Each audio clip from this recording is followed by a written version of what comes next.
after this, then what happens after Do I this? press it? No, don't have to press Okay, it. hi. My name is Amani Dube. We are now almost at the offices where we will be submitting our memorandum. Yeah. We're giving our demands, we're handing over our demands which are within the memorandum. We're giving them until Friday to respond. So 5 days. 5 days. Yeah. If those demands are not met or responses are not given to us, we will shut down this country. Every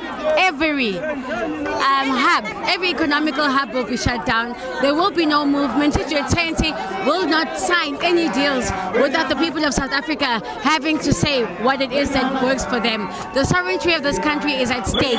We are being bidded by the day, and we are putting a stop to the rand manipulation, 7 rand to the dollar. Arrest immediately the politicians that are corrupt, and we are saying there is no more time for us to sit down and be digital warmongers.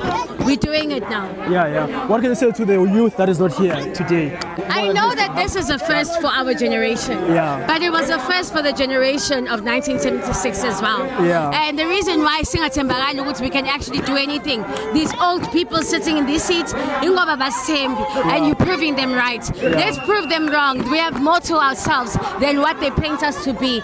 We are not useless. Amazing. Thank you. Thank you so much.